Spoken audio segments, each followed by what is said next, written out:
อกราบสวัสดีท่านผู้ชมด้วยนะครับวันนี้ก็อยู่กับช่องเกียร์ตันชาแนลถือไม่ชื่อช่องจำไปตรงนะทุกคนไปเริ่มซึ่งครั้งก่อนเราก็แบบไปสร้างมานะทุกคนไปสร้างเข้าใจไหมไปสร้างท่าเรือแต่คือเกมหายนะทุกคนไฟล์มันก็เลยหายไปด้วยมันก็เลยต้องนั่นแหละหายไปหมดเลยท่าเรือที่ใหญ่ที่สุดใน Minecraft ก็หาย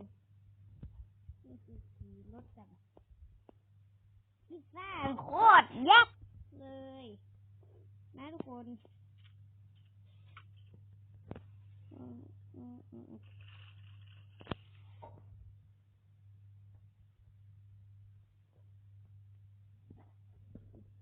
เราจะเดินบนน้ำบนดึกทุกคนเดินบนน้ำ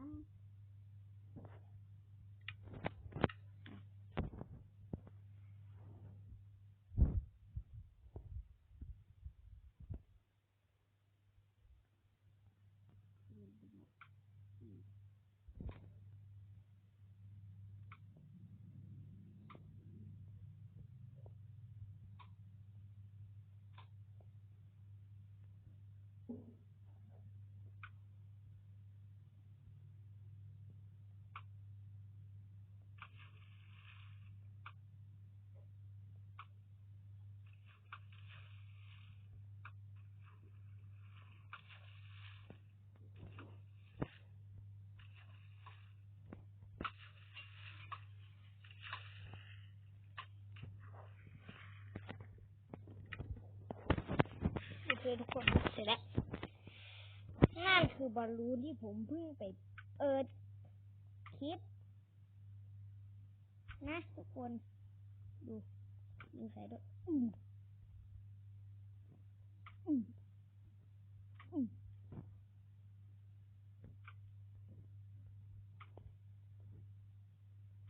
อเคสร้างท่าเรือภารกิจคนละภารกิจแล้วไอ้กับตัดใช่ไหมถูบัดก็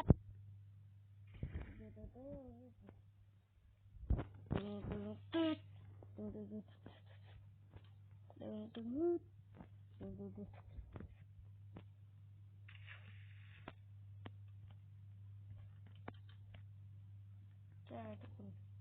ท่าเรือ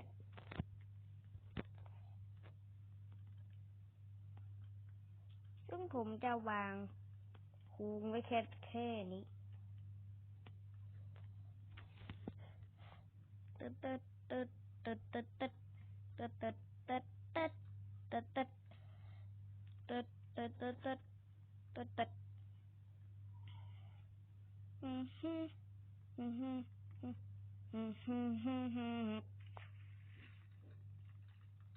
ซึ่งเกาะมันก็ค่อนข้างเล็กไม่ใช่เล็ก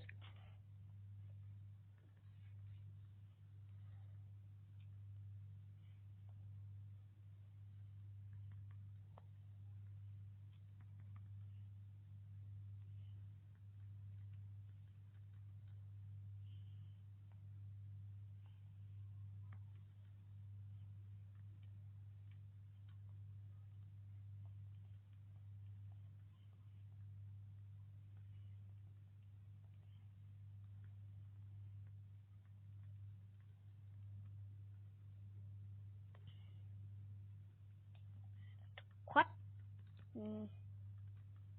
ปราบฟันปลาแบบนี้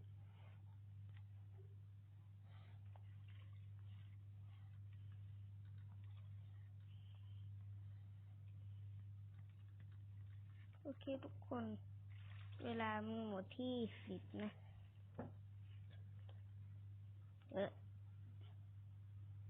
คิดไปเองหรือเปล่าเพื่อเครื่องครับมันว่า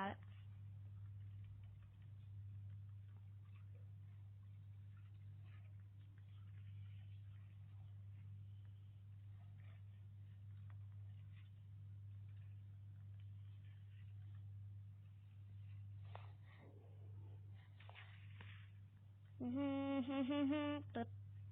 สายพรเดชพีเดชพรวาสพรเดชพร